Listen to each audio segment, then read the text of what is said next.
জয়গুরু। আমার এই অনুকূল কথা চ্যানেলে আপনাদের সবাইকেই স্বাগত।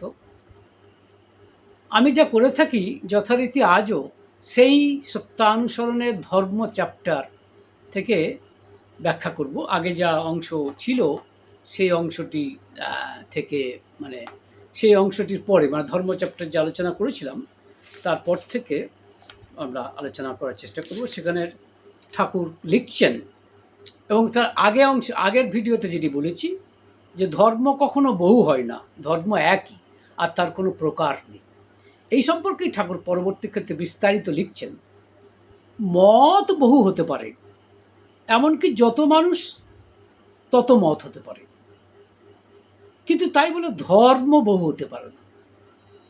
তারপরে লিখছেন হিন্দু ধর্ম, মুসলমান ধর্ম, খ্রিস্টান ধর্ম, বৌদ্ধ ধর্ম ইত্যাদি কথা আমার মতে ভুল, বরং ওসবগুলি মত। আবার পড়ছি, ভারী আশ্চর্য কিন্তু।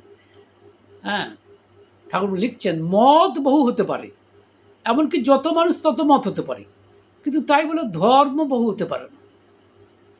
তারপরে তিনি লিখছেন হিন্দু ধর্ম, মুসলমান ধর্ম, খ্রিস্টান ধর্ম, বৌদ্ধ ধর্ম ইত্যাদি কথা আমার মতে ভুল, বরং ওসবগুলি মত। ইংরেজি করলে দাঁড়ায় এই যে views may be many, even as many as people, but or you can say still dharma can't be many. In my opinion, to speak of Hindu dharma, Mohammedan dharma, Christian dharma, Buddhist dharma, etc. is wrong. Rather, there are so many views. Our purchase. Views may be many, even as many as there are people. Still, dharma can't be many. In my opinion, to speak of Hindu dharma, Christian dharma, Mohammedan dharma, Buddhist dharma, etc. is wrong. Rather, there are so many views. একটু আশ্চর্য ব্যাপার কিন্তু ঠাকুর বলছেন যে, কারণ আমরা তো এটাই জানি যেগুলো সব ধর্ম, হিন্দু ধর্ম,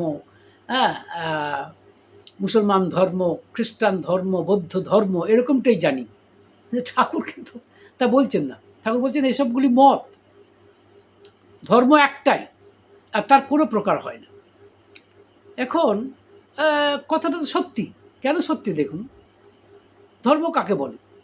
ঠাকুর বলছেন যে আমি যেমন নিজে বাঁচতে চাই, বাড়তে চাই, সেরকম আমার ইচ্ছা অন্যকেও বাঁচানো, অন্যকেও বাড়ানো, এই ইচ্ছাটাই ধর্ম।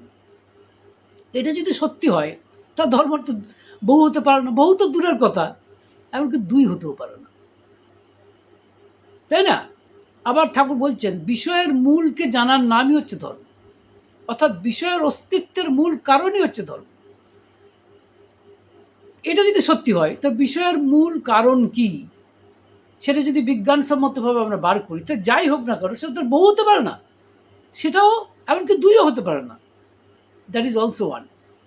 সুতরাং ঠাকুর যে বলছেন ভিউজ এগুলো ভিউজ হতে পারে, views may be many, but still dharma can't be many. It is one and there is no variety of it, এটা ঠাকুর বলছেন। এখন প্রশ্ন হচ্ছে ধর্ম কাকে বলে? তাহলে আমরা যে ধর্ম সম্পর্কে অবহিত, দেবদেবীদের মন্দিরে পুজো টুজো করা বা মুসলমানদের ক্ষেত্রে সেইভাবে যা ওনারা যা করে থাকেন, যা করেন, বা আমাদের খ্রিস্টানরা যা করে, তারা প্রেয়ার করে বা অন্যান্য কাজ করে, বা বুদ্ধিস্টরা যেমন তারাও তাদের মতো করে, এগুলোকে আমরা সাধারণভাবে ধর্ম বলে মনে করছি। কিন্তু ধর্মের মূল কথাটি কি সেটা কিন্তু আগে জানতে হবে। সবাই জানে, কেউ এমন নয় যে কেউ না জানে, কিন্তু ঠাকুর অনুকূলচন্দ্র আমাদের কতগুলি সংজ্ঞা দিচ্ছেন। কী সংজ্ঞা দিচ্ছেন দেখুন। আমি আলোচনা প্রসঙ্গ 17 খণ্ড পড়ছিলাম, সেখানে এই ধর্ম সম্পর্কগুলো কতগুলো পয়েন্ট পেলাম ঠাকুরের। যেমন ঠাকুর বলছেন 19 নম্বর পাতায় যে মরো না, বেরো না, পারো তো মৃত্যুকে অবলুপ্ত করো, এর চাইতে প্রিয়তর কথা আর কি হতে পারে। সত্যিই তাই। কিন্তু ঠাকুর বলছেন মরো না, মেরো না, পারো তো মৃত্যুকে অবলুপ্ত করো। এগুলো আপনাদের কথা মনে হতেই পারে এটা অ্যাবসার্ড কথা। জন্ম হলে তো মৃত্যু হবেই, জন্মিলে মরিতে হবে, অমরকে কোথার হবে। মাইকেলের কথা আছে না, চিরস্থির কবে নীর হাইরে জীবন নদে। অথচ ঠাকুর অনুকূলচন্দ্র বলছেন মরো না, মেরো না, পারো তো মৃত্যুকে অবলুপ্ত করো। আশ্চর্য, মানে মৃত্যুরে মৃত্যু ঘটাও, সামথিং অ্যাবসার্ড। কিন্তু অ্যাবসার্ড যে নয় তা খানিকটা বুঝতে পারি। নট এটা থিওরিটিক্যাল কথা বা মুখের কথা বা শুধুমাত্র এক ধরনের বাকচাতুরি, তাও হয়তো নয়, খানিকটা বুঝতে পারি। কী করে বুঝতে পারি দেখুন। কারণ ঠাকুর বলছেন জীবনের প্রতি আমাদের যে ঘোর আগ্রহ, তাতে মৃত্যুকে অতিক্রম করবার চেষ্টা অতি স্বাভাবিক বলে মনে হয়। একদম সত্যি কথা। কারণ জীবনের প্রতি আমাদের আগ্রহ কিন্তু অনন্ত। জীবনের প্রতি মানে ঘোর আকাঙ্ক্ষা, বাঁচার প্রতি, বেঁচে থাকার প্রতি খুব আকাঙ্ক্ষা। পৃথিবীতে কেউ নেই সারা বিশ্ব ব্রহ্মাণ্ডে যে বলছে আমি মরতে চাই। এবার আপনারা বলতে পারেন তর্কের খাতিরে, কেন? অনেক তো সুসাইড বোম্বার আছে যারা বোম্বিং করে সুসাইড করে দিচ্ছে। তারা তো মৃত্যুকে মানে তথাকথিতভাবে হাতের ভৃত্যভাবে, পায়ের ভৃত্যভাবে, সম্ভবত সে জীবনকে জানেনি।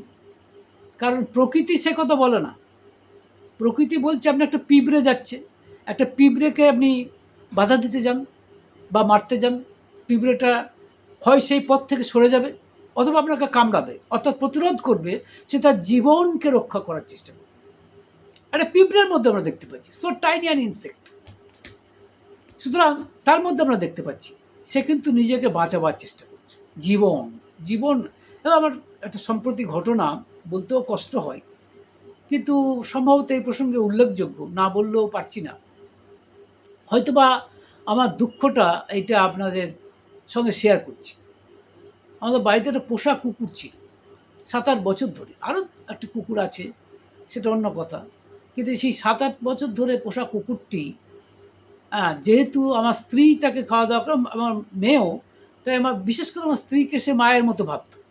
সে স্ত্রী ছাড়া জীবনকে অন্ধকার দেখত। কারণ সে বেরিয়ে গেলে সে ওই দরজার পিছনে বসে থাকতো কখন আসবে। তো যাই হোক, সে অসুস্থ ছিল 1 মাস ধরে। তো যখন সে মৃত্যুশয্যায়, একটি দৃশ্য আমাকে অদ্ভুতভাবে ভাবিত করেছে। সেই দৃশ্যটা বারবার আমার চোখের সামনে ভাসছে আর দুঃখ হচ্ছে। দৃশ্যটা এরকম যে প্রায় মৃত্যুশয্যা সত্ত্বেও যখন সামান্য কিছুক্ষণের জন্য, ধরুন পেচ্ছাপ করতে, পায়খানা করতে যখন আমার স্ত্রী বাথরুমে যাচ্ছে, তখন সে ঘাড় ঘুরিয়ে দেখছে। এতগুলো লোকের মধ্যে তাকেই ঘাড় ঘুরিয়ে দেখছে। সে ভাবছে সে কাছে থাকলে তার একটা সান্ত্বনা, সে যেন বেঁচে থাকার একটা রসদ খুঁজে পাচ্ছে এবং বাঁচতে চাইছে। ও মানে আমার স্ত্রীকে ধরে বাঁচতে চাইছে। হ্যাঁ, এই একটা গান আছে না, এই যদি কী যেন গান, এই যে মানুষ যদি তোমাকে ধরে বাঁচতে চাই, কিছু সহানুভূতি চাই, এরকম কথা। তো বাঁচতে চাই এবং তার বাঁচার প্রতি কি আগ্রহ ছিল, বড় কষ্ট হয়। তো 1 মাস ধরে সে ভুগলো। ভাগ্যই বলবো, কারণ ডাক্তারবাবুও চেষ্টা ত্রুটি করেনি। সে ডাক্তারও ভালো, অন্যান্য অনেক আমাদের পশু পাখিকে সে বাঁচিয়েছে, কিন্তু এক্ষেত্রে বাঁচাতে পারলো না। অথচ রোগটা কোনো অজ্ঞাত রোগ নয়, ধরাও পড়লো শেষে রক্ত টেস্ট করার পরে। কিন্তু ততক্ষণে ওষুধ টষুধ দেওয়া হলো 7-8 দিন, কিন্তু আর কাজ করলো না। রক্তের মধ্যে ব্যাকটেরিয়াল সংক্রমণ হয়েছিল, সেটা আগে জানা যেত হয়তো ভালো হতো। দুর্ভাগ্য আমাদের। তো যাই হোক, কারো দোষ হয়তো নয়, কিন্তু এই যে জীবনের প্রতি কি আগ্রহ দেখেছি এই 1 মাস ধরে, তিলে তিলে জীবনের প্রতি কি ঘোর আগ্রহ। এবং এটা স্বাভাবিক, এটা না থাকাটাই একটা ভয়ঙ্কর রকমের অস্বাভাবিকতা। হ্যাঁ, যদি কেউ, কোনো মানুষও যদি দেখা যায় যে সে জীবনকে চাইছে না, তাহলে বুঝতে হবে সেটা অস্বাভাবিকতা। That is definitely an abnormality, কোনো সন্দেহ নেই তাতে। স্বাভাবিক ব্যাপার হচ্ছে সে জীবনকে চাইবে। তাই ঠাকুর বলছেন জীবনের প্রতি যে ঘোর আগ্রহ আমাদের, তাতে বোঝা যায় যে মৃত্যুকে অতিক্রম করার চেষ্টা আমাদের অতি স্বাভাবিক।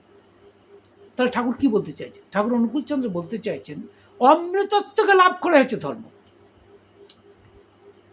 এই দেখবেন গীতাকে সারা বিশ্ব ব্রহ্মাণ্ডের একটি উৎকৃষ্টতম গ্রন্থ হিসেবে এটা আদৃত এই কারণেই যে গীতা এই অমৃতত্বের কথা বলে। Gita pix about the immortality, যে আমি ছিলাম, আমি আছি, আমি থাকব, এই অমৃতত্বের কথা। তো ঠাকুর বলছেন যে যদি জীবনকে চাই তাহলে জীবনের ভূমিকে আরও দৃঢ়তর করতে হবে, এবং আমরা করছিও, দেখুন লক্ষ্য করে, এটা করছি না তা নয়। এমন ভাববেন না যে ঠাকুর কতগুলো ফিলোসফিক্যাল কথা বলে গেছেন, কতগুলো দার্শনিক কথা বলে গেছেন, এমনটা কিন্তু নয়। Very much practical. কারণ আমরা জীবনকে একটা দৃঢ় ভূমিতে দাঁড় করাতে চাইছি বই, সেই জন্য তো বিজ্ঞান। যেরকম অসুখ হলে ডাক্তার দেখাচ্ছি, ওষুধ খাচ্ছি, কেন কি ওষুধ খেলে জীবনের মানে মৃত্যুটাকে আমি আটকাতে পারছি, সাময়িক কিছুদিনের জন্য হলেও আমি আটকাতে পারছি, অর্থাৎ জীবনকে দৃঢ় ভূমিতে দাঁড় করাতে চাইছি। তাই ঠাকুর বলছেন যে এটাই, এই বাঁচা বাড়াইটাই তো ধর্ম। This is what is religion is all about. এটা যদি সত্যি হয়, আপনারা লক্ষ্য করুন, তাহলে ধর্ম বহু হবে কি করে, এমনকি দুটোই বা হবে কি করে। তাই ঠাকুর বলছেন যে তাহলে তাহলে প্রশ্ন উঠে যায় যে এরকম ধর্মের নাম তো আমরা শুনছি, হিন্দু ধর্ম, মুসলমান ধর্ম, খ্রিস্টান ধর্ম, বৌদ্ধ ধর্ম, হ্যাঁ কত শুনছি, কিন্তু ঠাকুর বলছেন এগুলো ধর্ম নয়, এগুলো মত। This are all views. বলছেন views may be many, even as many as there are people. যত মানুষ আছে প্রত্যেকটা মানুষ একটা মত দিতে পারে, সত্যিই তা দিতে পারে। ব্যাপারটা কীরকম? ব্যাপারটা এরকম যে ধরুন পুকুরে চান করতে হবে, সেটাই উদ্দেশ্য, দ্য পারপাস। মনে করো একটা পুকুরে চান করতে, গ্রাম, এই গ্রামের মাঝখানে একটা পুকুর আছে, সেই পুকুরে চান করতে হবে, চান করবে, সেই পুকুরের জলের শান্ত, স্নিগ্ধ, নির্মলভাবে সে চান করে সে তার শরীরকে স্নিগ্ধ করবে, এটা হচ্ছে উদ্দেশ্য। এবং এই উদ্দেশ্যটাকে যদি ধর্ম বলি, if I say this very purpose of bathing in pond water is religion or ধর্ম, তাহলে এখন হয়তো ওই পুকুরটাতে 4-5টা ঘাট আছে, ঘাট মানে পুকুরটাতে ঢোকার রাস্তা তো আছে, যে যেভাবেই আসছে আসুক, কিন্তু উদ্দেশ্যটা কী? উদ্দেশ্য হচ্ছে পুকুরের জলে চান করা। তাহলে ওই কোন পথ দিয়ে আসছে সেটাকে আমি ধর্ম বলবো কেন? ধর্মটা হচ্ছে পুকুরে চান করা। সে কে কোন পথ দিয়ে আসছে সেটা ইমেটেরিয়াল। ওই 4-5টা-6টা ঘাট আছে, বিভিন্নভাবে আসছে, যে মানুষ যে ঘাট পছন্দ করছে সে আসছে, ঠিক আছে, কিন্তু প্রত্যেকের উদ্দেশ্য হচ্ছে ওই মানে মানে ওই চান করা। তাহলে ধর্ম কিন্তু একটাই। তাহলে যে বিভিন্ন পথ দিয়ে আসছে, বিভিন্ন মানুষ আসছে, তার মতো করে আসছে, এগুলোকে বলছি মত। তাই ঠাকুর অনুকূলচন্দ্র বলছেন হিন্দু ধর্ম, মুসলমান ধর্ম, খ্রিস্টান ধর্ম, বৌদ্ধ ধর্ম ইত্যাদি কথা আমার মতে ভুল, বরং ওসবগুলি মত। এটা ঠাকুর অনুকূলচন্দ্র বলছেন। এটা খুব আশ্চর্য, কিন্তু দেখুন যুক্তির বিচার দিয়ে যদি বিচার করেন তাহলে কিন্তু কোথাও আমার মনে হয় এটা সত্য। যেমন ঠাকুর বলছেন যে আমি বাঁচতে চাই, এটাও বলছেন আলোচনা প্রসঙ্গে, আপনারা লক্ষ্য করে দেখবেন 77 পাতায় ঠাকুর বলছেন যে বাঁচতে চাই এবং বাড়তে চাই। আর এই বাঁচা বাড়ার পথে বাধাটা কি? ঠাকুর বলছেন বাধা হচ্ছে অজ্ঞতা এবং প্রবৃত্তিপরায়ণতা। প্রবৃত্তিপরায়ণতা মানে আমি খুব ছোটো উদাহরণ দিচ্ছি, কিছু অসুবিধা নেই। ধরুন অনেক লোকে মদ খাচ্ছে, জানে হয়তো সে কিছু, যে মদ খেলে এই প্রবৃত্তির খপ্পরে পড়ে গেলে, এই লোভে পড়ে গেলে আমি আমার জীবনকে খোয়াবো, আমার কারণ লিভার সিরোসিস হতে পারে, অথবা লিভার ডিজিজ হতে পারে, লিভার ক্যান্সার হতে পারে, so many other diseases related with alcohol drinking. তো এটা এইটা মানে প্রবৃত্তিপরায়ণতা, প্রবৃত্তির খপ্পরে পড়ে যাওয়া। কিসের প্রবৃত্তির? অভিভূতিতে। কেন? কারণ তখন মদ আমি খাচ্ছি না, মদই আমাকে খেয়ে ফেলছে। অর্থাৎ দেখুন লক্ষ্য করে যে মদ এই প্রবৃত্তির খপ্পরে আমি পড়ে গেছে। এই মদ বলতে আমি মিন করছি এইটা লোভ, এটার প্রতি আসক্তি, addiction two alcohol for example, or wine. তো এইটা কী হবে? তাহলে কী হবে? আমার বাঁচা বাড়ার পথে বাধা হচ্ছে অতিরিক্ত মদ্যপান। তাই এটা কি প্রবৃত্তি পরায়ণতা? এটা কি? This is nothing but the complex of sorry is the you can say the obsession of complexes. এটা হচ্ছে প্রবৃত্তির অভিভূতি, কারণ ওর ফাঁদে পড়ে গেছি আমি। তো ঠাকুর বলছেন যে যে পথ বা যে জিনিসটি জানলে আমি এই প্রবৃত্তির পরায়ণতার ফাঁদে পড়ব না, আমি বাঁচতে পারবো, আমি বাড়তে পারবো, যে পথ বা যে পদ্ধতি জানলে আমি মদ খাওয়ার প্রতি আসক্তিকে কাটিয়ে উঠতে পারি, মদ খাওয়াটা ছেড়ে দিতে পারি, সেটাই তো ধর্ম। তাহলে ধর্মটা কি? সেটা। এখন ধরুন কেউ বলছে যে একজন হোমিওপ্যাথি ডাক্তারের কাছে যাও, তিনি ওষুধ দিয়ে দেবেন, ওষুধটা খেলে মদটা যখন খাবে লোকে তখন তেতো লাগবে। মনে করুন, এটা সত্যি মিথ্যা জানি না। তো তো পথ যাই হোক, সে যদি মদটা ছাড়াতে পারে, মদ ছাড়ানোটা হচ্ছে ধর্ম। এখন মদ ছাড়ানোটা ধর্ম যদি হয়, সে হোমিওপ্যাথিক ওষুধ খেয়েই হোক, অথবা ধরুন কেউ বলল যে ভাই মদ খাচ্ছ, আচ্ছা ঠিক আছে, তার জায়গায় তুমি এক কাজ করো, নাকি এলাচ খাও বা লবঙ্গ খাও বা পান খাও বা অন্য কোনো কিছু ইয়ে করো বা অন্য কিছু দিয়ে মেতে থাকো বা গরম জল খাও একটুখানি মদের পরিবর্তে।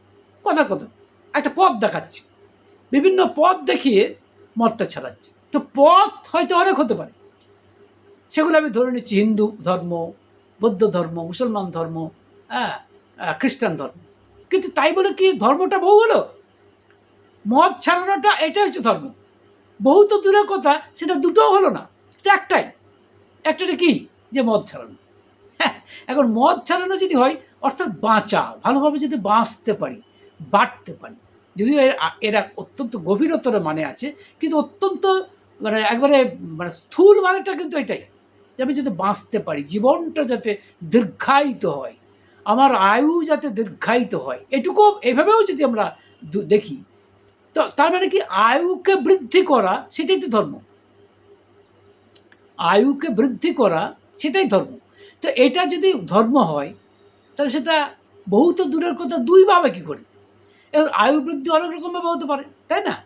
তা ধর্ম সম্পর্কে মানে শুধু একটা কথা, শুধু নিজে বাঁচা বাড়া নয়, অন্যকে যদি আমি যদি বাঁচা বাড়ার রাস্তাটা জানি, তাহলে সেটা অন্যকে জানানো, সেটাও কিন্তু ধর্ম, এবং ধর্মের আওতার মধ্যেই পড়ে, সেটা ধর্ম থেকে আলাদা নয়। অর্থাৎ ধরুন আমি শুনেছি বা জেনেছি যে বিশেষ কোনো হোমিওপ্যাথিক ওষুধ খেলে মদ খেতে যাওয়ার সময় মদটা একটা ভীষণ তেতো লাগবে বা বিস্বাদ লাগবে, আস্তে আস্তে ছেড়ে দেবে। মনে করুন আমি এই রাস্তাটা জেনেছি, সত্যি মিথ্যা আমি জানি না। এবার সত্যি যদি এতে কাজ হয়, তখন আমি অন্যকে জানাবো যে মদ খায়, ভাই তুমি এটা করো, তাহলে তোমার এই মদের প্রতি অ্যাডিকশনটা কমে যাবে, তাই না? তাহলে এটা ধর্ম। তাহলে এবং এই প্রসঙ্গে মনে পড়ছে যে ধর্ম বিভিন্ন হতে পারে, ধর্মের আন্ডারই সব, সরি বিভিন্ন হতেই পারে না, ধর্ম একটাই, এবং ধর্মের আওতার মধ্যে সব কিছু। যেরকম একদিনের কথা, ওই আলোচনা প্রসঙ্গে 18 অধ্যায়ে পড়ছিলাম একটি কথা, যে এক ভদ্রলোক বলছিলেন যে যে কী বলে, তিনি বলছেন যে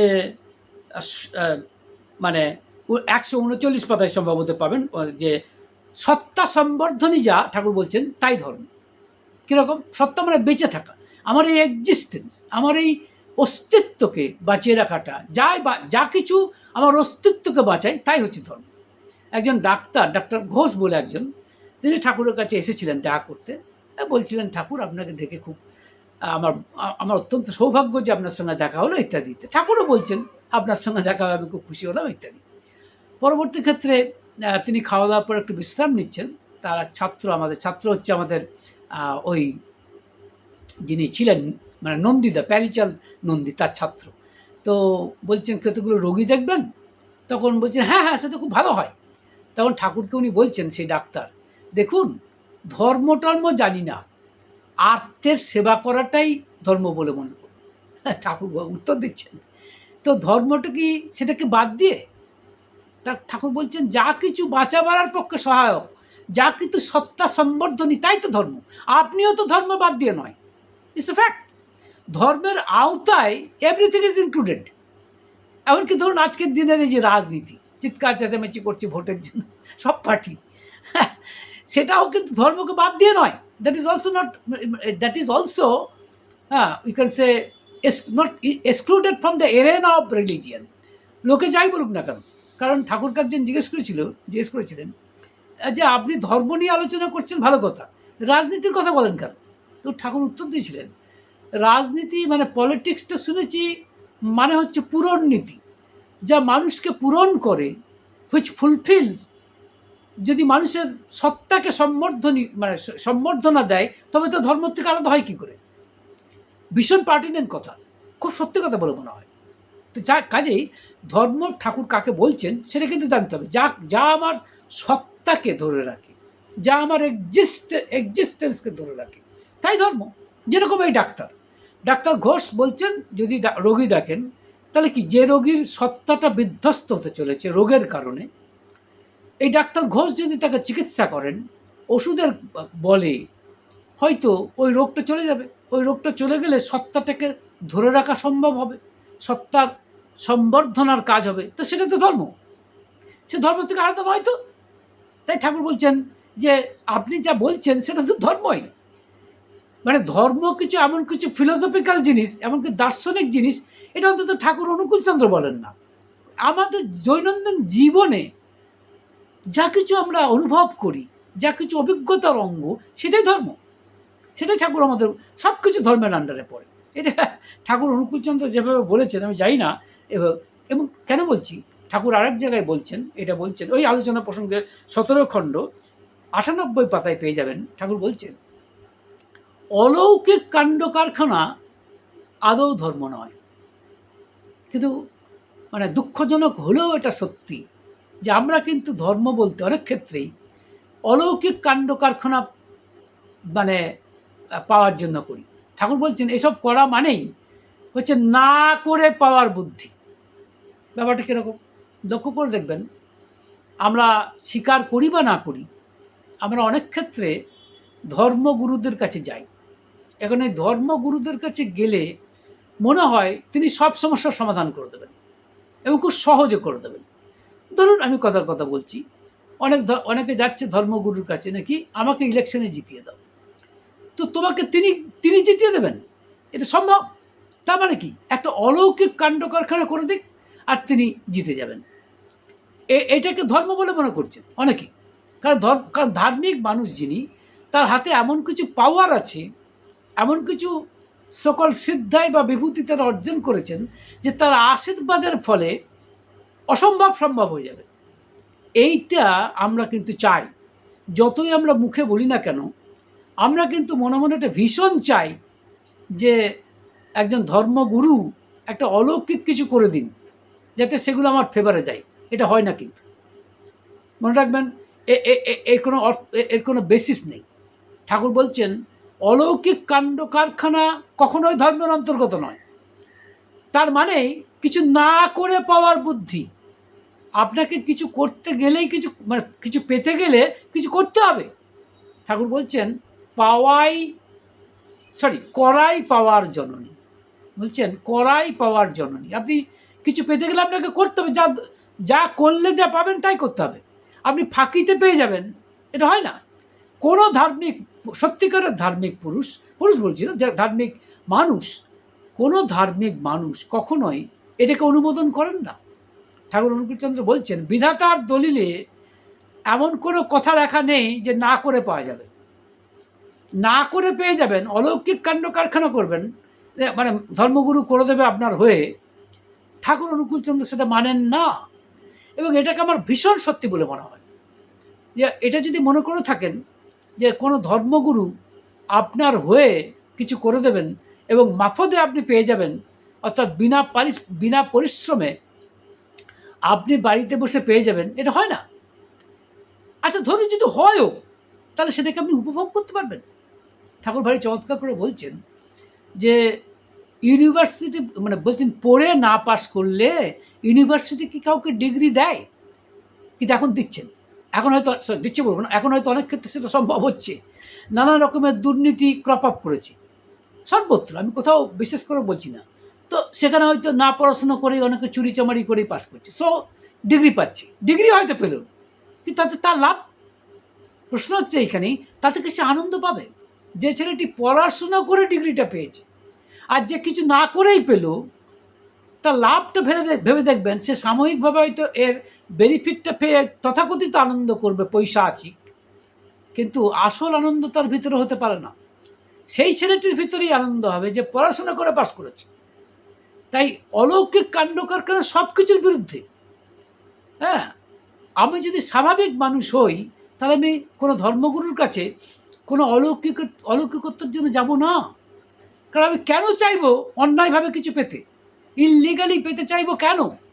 বা আমার যেটা পাওনা নয়, অহেতুক আমি সেটা পেতে চাইবো কেন? কিন্তু যতই বলি না কেন, লোকে তো শুনবে না, তাই না? লোকে তো এটাই ভাবছে অনেক। তাই ঠাকুর অনুকূলচন্দ্র বললেন, নো, অলৌকিক কাণ্ড কারখানা ধর্ম নয়।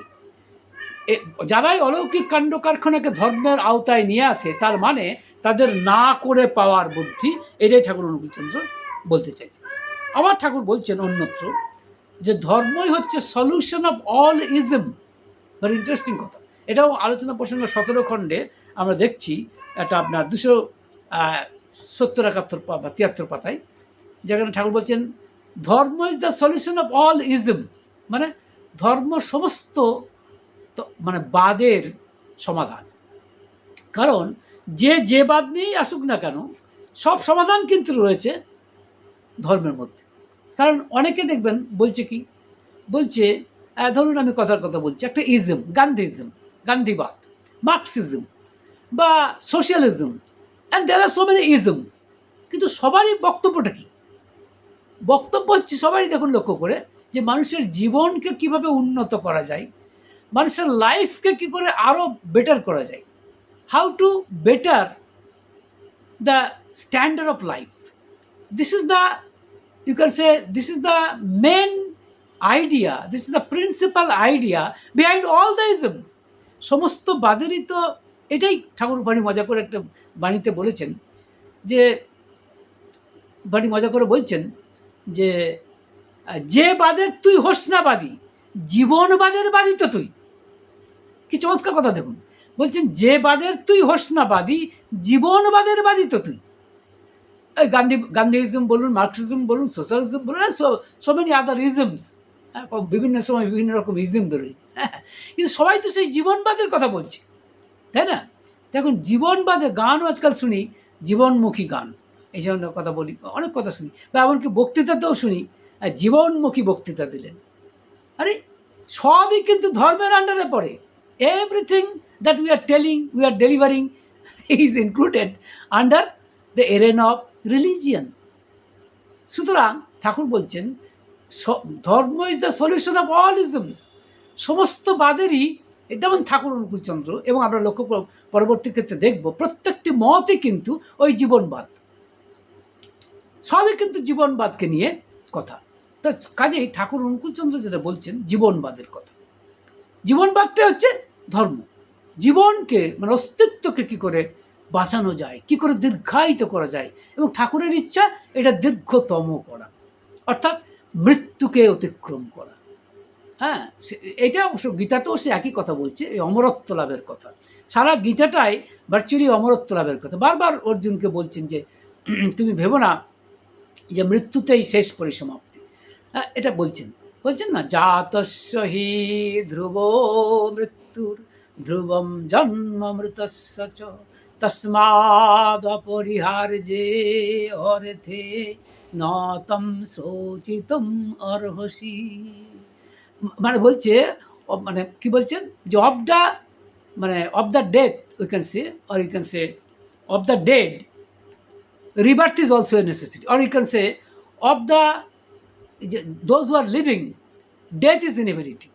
Death is an inevitable matter, but at the same time of the dead, rebirth is also you can say a certainty. So therefore you should not grieve over these trivial matters. So anyway, তো এখন তাহলে ব্যাপারটা কি, যে ভগবান শ্রীকৃষ্ণ কিন্তু বলছেন যে মৃত্যুতেই শেষ পরিসমাপ্তি নয়, এর পরেও জীবন আছে, অর্থাৎ অস্তিত্ব আছে। অবশ্য তিনি আত্মার কথা বলছেন। ঠাকুর অনুকূলচন্দ্র আশ্চর্য কথা বলছেন যে এই জীবনটাকে দীর্ঘায়িত করো। তিনি আমার মৃত্যুটাও চাইছেন না, এবং সত্যি কথা বলতে বিজ্ঞানও তো তাই চাইছে নাকি? ভেবে দেখুন আপনারা ভালো করে। কারণ ধরুন কেউ হয়তো রোড অ্যাক্সিডেন্ট করলো, তাকে যদি হাসপাতালে না নিয়ে যাওয়া হয় তাহলে হয়তো সে 10 ঘন্টা বাঁচত ম্যাক্সিমাম। কিন্তু হাসপাতালে নিয়ে যাওয়ার জন্য, অক্সিজেন দেওয়ার জন্য, ভেন্টিলেশন মানে আপনার কি বলে অক্সিজেন, স্যালাইন এবং অন্যান্য ওষুধপত্র দেওয়ার জন্য হয়তো 10 ঘন্টাটা 100 ঘন্টাতে দীর্ঘায়িত হলো। এটুকু তো হচ্ছেন, আবার অনেকে বেঁচেও যাচ্ছে। তার মানেটা কি? বিজ্ঞানের দ্বারাও আমরা এটাই চাইছি, জীবনকে দীর্ঘায়িত করতে, অস্তিত্বকে দীর্ঘায়িত করতে চাইছি নাকি? ঠাকুর অনুকূলচন্দ্র চাইছেন যে এটাকে প্রচুর বাড়ানো যায়, মানে it can be enlengthened up to infinite level. This is the statement of Shri Thakur Anukulchandra. একজন মিস সাইক্স বলে এসেছিলেন বিদেশি, তিনি ঠাকুরকে জিজ্ঞেস করেছিলেন যে মৃত্যু তো অবধারিত। ঠাকুর বলছিলেন মৃত্যুকে অবধারিত বলে ধরে নেওয়ার মধ্যে বাহাদুরি নেই। হ্যাঁ, মৃত্যুকে, জীবনকে দীর্ঘায়িত করা, আর বিজ্ঞানও তো সেই চেষ্টাই করছে ঠাকুর বললেন, এবং সত্যি তো তাই। বিজ্ঞানও কি সেই চেষ্টা করছে না আমাদের জীবনের আয়ুকে বাড়াতে? আমরা তো ধরুন কিছুদিন আগে করোনা এসেছিল, করোনাটাকে অনিবার্য দুঃখ বলে তো ধরে নিয়ে বসে থাকিনি। তারা রিসার্চ করেছে এবং তার প্রতিষেধক বার করেছে, ফলে জীবন দীর্ঘায়িত হচ্ছে। এখন করোনা হলেও মৃত্যুটা অবধারিত নয়, বেঁচে যাচ্ছে। তার মানে কি? বিজ্ঞানে তো চাইছে জীবনকে দীর্ঘায়িত করতে, ঠাকুর অনুকূলচন্দ্র তাই চাইছেন। তবে শুধু ওষুধের মধ্যে, ওষুধটাও কিন্তু ঠাকুরের ক্ষেত্রে ধর্মের আওতায়। ওষুধ তৈরি করা, মানে রিসার্চ করা, জীবনকে কী করে আরও বেশি করা যায়, দীর্ঘায়িত করা যায়, সেগুলো সবই কিন্তু ঠাকুরের কথায়, মানে এক জীবনের কথা, ঠাকুরের কথায় সম্পূর্ণভাবে under the arena of life, মানে মানে রিলিজিয়ান, ধর্মের আন্ডারেই সব কিছু। তবে তিনি চাইছেন স্মৃতিবাহী চেতনাকে আয়ত্ত করতে, তাহলে এই মৃত্যুটাও মৃত্যু নয়, তখন মৃত্যুকে জয় করার সামিল হবে। তখন আমরা ওইভাবে বলতে পারবো বাসাং সেজের নানি যথা বিহায় নবানি গৃহনাতি যথ, কি বলছেন? বাসাং সেজের নানি যথা বিহায় নবানি গৃহনাতি নরপরাণি তথা শরীরানি বিহায় জীর্ণা নন্নানি সংজাতি নবানি দেহি। মানে পুরনো বস্ত্র ফেলে দেবে, নতুন বস্ত্র ধরো। কখন? যখন স্মৃতিবাহী চেতনাকে লাভ করতে পারবে। ঠাকুর অনুকূলচন্দ্র তো আমাদের সাধন ভজনের মধ্যে সেইটাই ব্যবস্থা করেছেন, যে কি করে আমি মৃত্যুকে জয় করতে পারি, মৃত্যুকে মানে মৃত্যু ঘটিয়ে দিতে পারি। শুনতে অবাক লাগতে পারে, কিন্তু ঠাকুরের সাধনা তো তাই। ঠাকুর আমাদের তো সেই সাধনাই দিয়েছেন। That is precisely the sadhana that Thakur Anukulchandra has given to us. And if we pursue his procedure, then we can, up to certain extent of course, we can, conquer death. To certain extent, I am telling you. হ্যাঁ, তো যাই হোক, কথাটা তাহলে ঠাকুর যেটা বলতে চাইছেন। আবার ধরুন একদিন এই আলোচনা প্রসঙ্গে 17 খণ্ডে দেখছি আমরা, আপনার 308 পাতায়, যে প্রিয়নাথ বসু বলে একজন, প্রিয়নাথ দা, তিনি ঠাকুরকে বলছেন যে ধরুন একটা সাপ একটা ব্যাঙকে ধরেছে, কামড়ে ধরেছে, ব্যাঙটা আর্তচিৎকার করছে, সেক্ষেত্রে কি ব্যাঙটাকে বাঁচানো দরকার? ঠাকুর বলছেন আমি তো সারা জীবন সেটাই করে এসেছি, বাঁচাবার চেষ্টা করে এসেছি। আমার কাছে আর্তের, জীবনের জন্য এই যে ডাক, সেটা আর একজনের ক্ষুধার চেয়ে অনেক বেশি মূল্যবান। তাই আমার কাছে, আমি সারা জীবনই বাঁচানোর চেষ্টা করেছি। তা লক্ষ্য করে দেখুন, এখন অনেকে তর্ক জুড়ে দেবেন যে কেন, সাপটাও তো বাঁচার জন্যই খাচ্ছে, ক্ষুধা। নো, এই ব্যাঙটা কি বাঁচার জন্য আর্তচিৎকার করছে।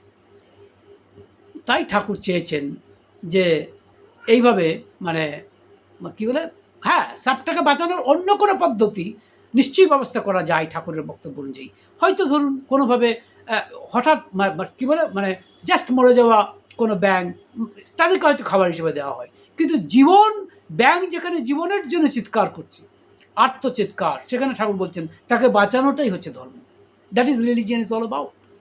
কারণ বাঁচা এবং বাড়া, তার বাড়া ধর্ম নেই ঠাকুরের কথা অনুযায়ী। তো এখন এটা কিন্তু সবাই বোঝে, সবাই কিন্তু এই অমরত্ব লাভ করতে চাইছে, সবাই চাইছে মানুষ মৃত্যুকে অবলুপ্ত করতে চাইছে, সবাই মোরলেস। হ্যাঁ, হয়তো সেটা সব ক্ষেত্রে প্রকাশ্য নয়, কিন্তু inner idea behind all the সেই রিলিজিয়ান্স আর এসেন্সিয়ালি সে একই, কিন্তু অর্থাৎ ইনার আইডিয়া তো একই। দেখুন, আমি রিলিজিয়ান্স বলে ফেললাম, অর্থাৎ অনেক ধর্ম বিশ্বাস করি, কারণ আমাদের তো এটাই সংস্কার। বারবার বলে আসছি হিন্দু ধর্ম, মুসলমান ধর্ম, মোহামেডান ধর্ম, বৌদ্ধ ধর্ম, হ্যাঁ, খ্রিস্টান ধর্ম, এটা আমরা জেনে আসছি। ঠাকুর অনুকূলচন্দ্র বলছেন না, এগুলি মত, এগুলিকে বলছেন মত। আচ্ছা, দেখা যাক তো যে কোন মত কি বলছে। হ্যাঁ, যেমন হিন্দু মত, প্রথমেই ধরি হিন্দু মতের কথা। হিন্দু মতে আমরা দেখছি ইন্টারেস্টিংলি, হিন্দু মত মানবতাকে বিশ্বাস করে, এবং হিন্দু মতও কিন্তু একেশ্বরবাদে বিশ্বাসী। ঈশ্বর এক, তবে তাকে বিভিন্ন রূপে এবং বিভিন্ন নামে উপাসনা করা সম্ভব, এটা হিন্দু ধর্ম মানছে। আবার বলছি হিন্দু ধর্ম, আবার দেখলেন তো সংস্কার জয়ী হয়ে গেল। ঠাকুরের কথা হিন্দু মত বলছে যে এটা এমন একটা জীবন যাপন যা একেশ্বরবাদে বিশ্বাসী, যদিও তাকে বিভিন্ন নামে এবং বিভিন্ন রূপে উপাসনা করা যায়। ধরুন, কেউ হয়তো রামচন্দ্রকে ভগবান ভেবে উপাসনা করছে, ফাইন, কোনো অসুবিধা নেই, সেটা তো হিন্দু মত। আবার কেউ শ্রীকৃষ্ণকে ভগবান ভেবে উপাসনা করছে, ঠিক, হিন্দু মত সেটা অবশ্যই অনুমোদন করে। সুতরাং তাহলে দেখুন, কিন্তু ভগবান কিন্তু একজনই, একেশ্বরবাদ মানে মানে কিন্তু বিভিন্ন নামে এবং বিভিন্ন রূপে তাকে উপাসনা করা সম্ভব, এটা হিন্দু মতের একটা মস্ত বড় বৈশিষ্ট্য। হ্যাঁ, 2 নম্বর হচ্ছে ঠাকুর বলছেন, হিন্দু মতে আমরা দেখতে পাচ্ছি যে এটা হচ্ছে শাশ্বত মত, যা চিরন্তন, যা ছিল, যা আছে, যা থাকবে, সনাতন সেই অর্থে। সুতরাং এটা একটি শাশ্বত সত্যের উপরে প্রতিষ্ঠিত। এবং আরও কথা হচ্ছে যে এই হিন্দু মত আত্মা এবং পরমাত্মায় বিশ্বাস করে, অর্থাৎ কীরকম, আমরা হচ্ছে জীবাত্মা আর ঈশ্বর হচ্ছেন পরমাত্মা। আমরা সবাই চাই ওই পরমাত্মার সঙ্গে মিলিত হতে, we want to unite with the পরমাত্মা। এই যে ইচ্ছা, এই যে মিলন, এটা হিন্দু মত অনুমোদন করে, এবং হিন্দু মতের এটা একটা বৈশিষ্ট্য, that the sentient beings, we are the jivatmas, while God is the Paramatma. All of us want to unite with Paramatma. এটা আমাদের জীবনের একটা ব্রত, এটা আমাদের জীবনের একটা ইচ্ছা, this is the inner will. হ্যাঁ, এটা বলছে হিন্দু মতের কথা। তারপরে হচ্ছে হিন্দু মত কর্মফল এবং জন্মান্তরবাদে বিশ্বাসী।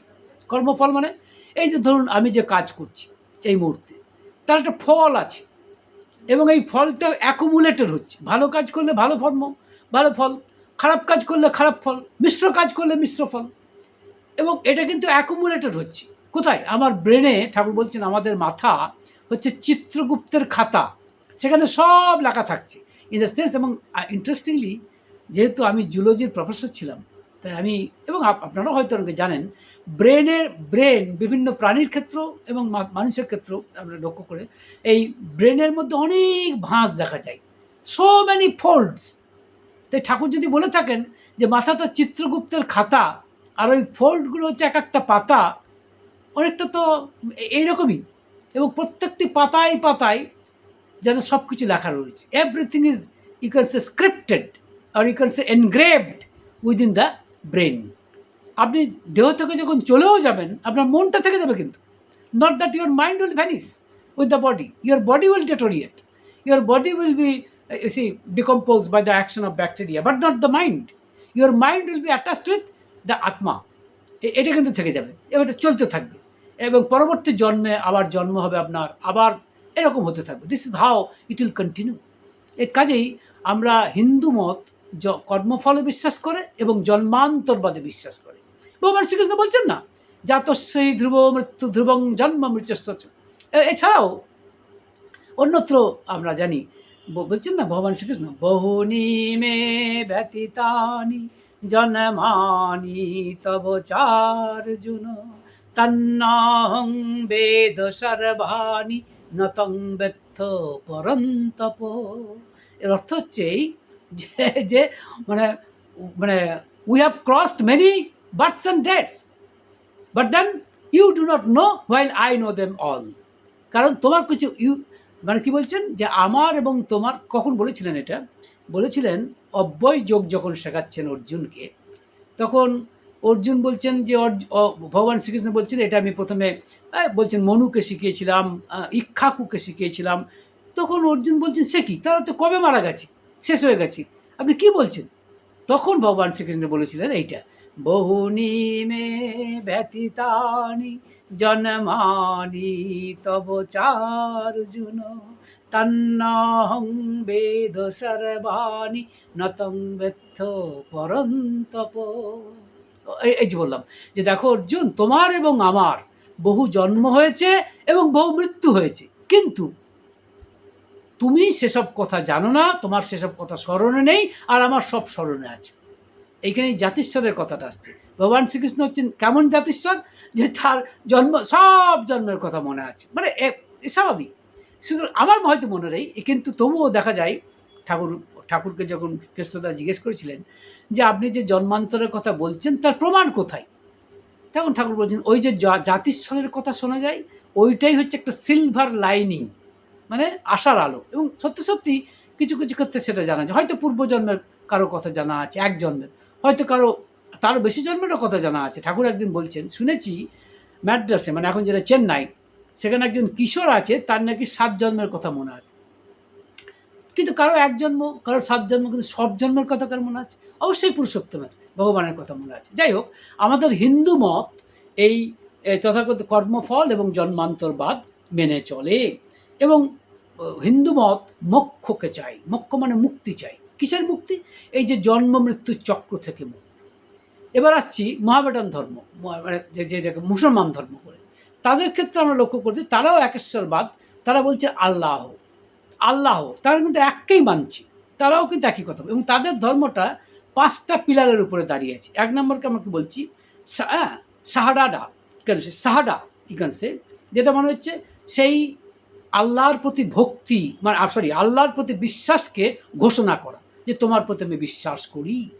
তারপরে হচ্ছে কি সালাহা, সালাহা মানে হচ্ছে যে ভগবানের কাছে প্রতিদিন প্রার্থনা করা, অর্থাৎ যেটাকে তারা নামাজ বলে, নামাজ প্রার্থনা, প্রতিদিন প্রার্থনা করা, এটা। তারপর আসছে কি না জাকাত, জাকাত মানে দান, যারা গরিব তাদেরকে তুমি দান করো, বা প্রতিবেশী বা তোমার সহ মানে তোমার মানুষ যারা, প্রত্যেক মানুষকে তুমি তোমার সাধ্য অনুযায়ী দান করো, এই জাকাত। তারপর আসছে কি সাম মানে হচ্ছে আপনার রমজান মাসে তুমি উপবাস করো এবং মানুষের দুঃখ কষ্ট বোঝো, অর্থাৎ সহানুভূতিশীল হও, দয়াপরবশ হও, এইটা। এবং আরেকটি হচ্ছে আপনার হজ মানে তীর্থযাত্রা করো মক্কাতে, কারণ সেখানে গেলে তোমার প্রবৃত্তির বাঁধন থেকে তুমি অনেকখানি মুক্ত হবে, এবং এটা বলতে চাইছেন এই কথাগুলো। এবং সেখানে গিয়ে তুমি সেই ঈশ্বরের সাথে যুক্ত হবে, এটা বলতে চাইছি। সুতরাং আপনি যদি মুসলমান ধর্মও দেখেন, মানে আবার দেখলেন ধর্ম বলছি, ঠাকুরের কথাই বলছেন, মত, এই মত একই, মানে মোরাললেস ব্যাপারটা কি, তারাও এই কথা বলছে, কতগুলো পিলারের উপরে তাদের মত জানি, তারাও একেশ্বরবাদে বিশ্বাস। এবার আসি খ্রিস্টান ধর্ম। খ্রিস্টান ধর্ম যীশুখ্রিস্ট, আপনারা জানেন।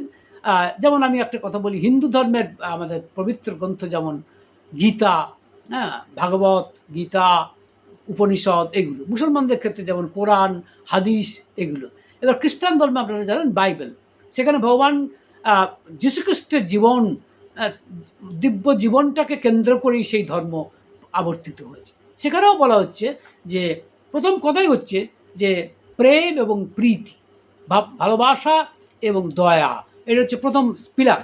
এবং দ্বিতীয় পিলার হচ্ছে ক্ষমা করো, দয়া করো এবং ক্ষমা করে দাও, ক্ষমা করো। এবং তৃতীয় হচ্ছে কি না, মানে স্যাক্রিফাইস করো, ডিভাইন ইনকোঅর্ডিনেশন অ্যান্ড সার্ভিস। তুমি ঈশ্বরের জন্য, প্রত্যেক মানুষই ঈশ্বর থেকে এসেছে যদি ধরে নেওয়া যায়, তাহলে মানে তুমি স্যাক্রিফাইস করো। আর কি না, তোমার ওই বিভিন্ন প্রার্থনা, তাদের মধ্যেও প্রার্থনা আছে, প্রেয়ার আছে, ওই প্রেয়ারের মাধ্যমে নিজের প্রকৃতির পরিবর্তন ঘটাও।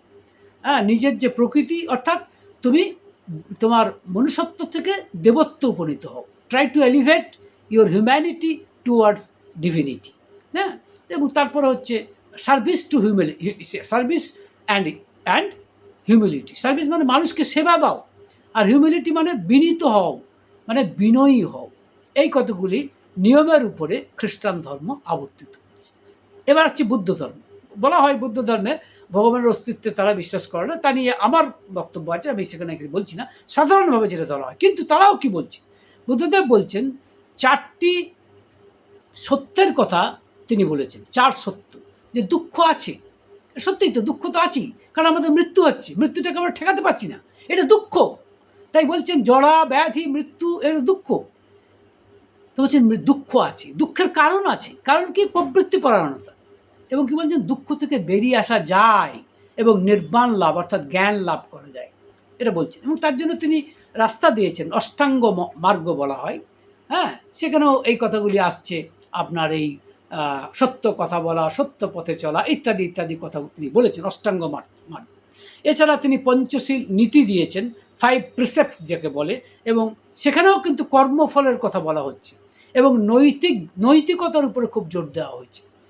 Emphasis, you can say maximum emphasis has been given on, you can say moral way of life, মোরালিটির উপরে, অর্থাৎ নৈতিকতার উপরে খুবই জোর দেওয়া হচ্ছে। এবং সেখানেও কিন্তু ট্রান্সমাইগ্রেশন অফ সোল, এই আত্মার ক্রমাগতি কিন্তু হচ্ছে, সেটা স্বীকার করে নেওয়া হচ্ছে। হ্যাঁ, সেই অর্থে জন্মান্তরবাদ কোনো না কোনোভাবে বৌদ্ধ ধর্মতেও কিন্তু স্বীকার করে নেওয়া হচ্ছে।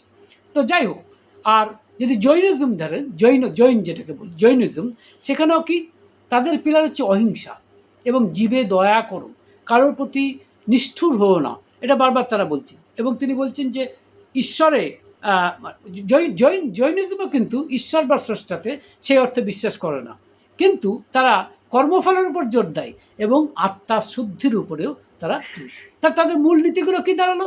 অহিংসা এবং পঞ্চমহাব্রত, সত্য কথা বলা, অস্তেয় মানে অন্যের জিনিস না নেওয়া, তাকে না জানিয়ে, অপরিগ্রহ মানে একই কথা, অন্যের পার্থিব বস্তুর উপর লোভ না করা, বাসনা ত্যাগ করা, এইসবই হচ্ছে জৈনিজম। তাহলে দেখুন ঠাকুর যে বলছেন যে হিন্দু ধর্ম, বৌদ্ধ ধর্ম, মুসলমান ধর্ম, খ্রিস্টান ধর্ম, এসবগুলি আমার মতে ভুল, বরং এসবগুলি মত। হ্যাঁ, এবং এগুলি হচ্ছে মত, ঠাকুর বলছেন। সুতরাং লক্ষ্য করে দেখুন, সত্যিই তো মত। তাহলে এই যে ঠাকুর বললেন ধর্ম নয় মত, সত্যিই তো তাই। তার কারণ আমি যে এতক্ষণ ধরে আপনাদেরকে এই হিন্দু মত, মুসলমান মত, বৌদ্ধ মত, খ্রিস্টান মত বা জৈন মত, যাই বলুন, বিভিন্ন মত নিয়ে এতক্ষণ আলোচনা করলাম এবং তাদের মূল নীতিগুলোকে নিয়ে আলোচনা করলাম। কিন্তু লক্ষ্য করে দেখুন তো, কোন মতে বলেছে নিষ্ঠুর হও? কোন মতে বলা হয়েছে যে দয়াবান হও না? কোন মতে বলেছে যে দান করো না? কোন মতে বলা হয়েছে যে মানুষের প্রতি কৃতজ্ঞ হও না? বা কোন মতে বলা হচ্ছে যে তীর্থস্থানে যেও না? এরকম কোনো কথা নেই তো। হ্যাঁ, এটা হতেই পারে যে কোনো মতের সাথে কোনো মতের কিছু কিছু ব্যাপারে পার্থক্য থাকতে পারে, কিন্তু ব্যাপারটা কি? সবাই কিন্তু এক, অর্থাৎ যেটাকে আমি বলছি আবার কথাটি, যে ধরুন পুকুরে চান করা, এটা যদি ধর্ম হয়, তাহলে বিভিন্ন ঘাট দিয়ে বিভিন্ন মানুষ আসছে, দ্যাটস ট্রু। তো সেই অনুযায়ী বিভিন্ন মত গঠিত হচ্ছে। যদি এই বিভিন্ন রাস্তা দিয়ে আসাটাকে এক একটা মত বলতে পারেন, কিন্তু ধর্ম বলবেন কি করে? তার তো 5টা 6টা ধর্ম হয়ে যাচ্ছে, তা তো হতে পারে না। ধর্ম কোনটা? ওই পুকুরে চান করা, that is the ultimate goal. ওই আলটিমেট গোলটা যদি ঠিক হয়, তাহলে আপনি কি করে সেটাকে বিভিন্ন বলতে পারেন? বিভিন্ন তো দূরের কথা, এমনকি দুটো বলার উপায় আছে কি? Tell me, can you say this are dharma as two, live alone about many? অনেক তো দূরের কথা। আপনি জাস্ট ট্রাই টু আন্ডারস্ট্যান্ড যে ধর্ম তো একটাই, ওই পুকুরে চান করা। তাই ঠাকুর বলছেন ধর্ম একই, বাঁচা বাড়া, অমরত্ব লাভ করা। We want to get immortality, we want to conquer death, এটা সবারই ইচ্ছা। অর্থাৎ সোজা কথায়, যখনই ডেথ কনকোয়ার করা মানেই হচ্ছে পরমাত্মার সাথে আত্মার মিলন হয়ে যাওয়া।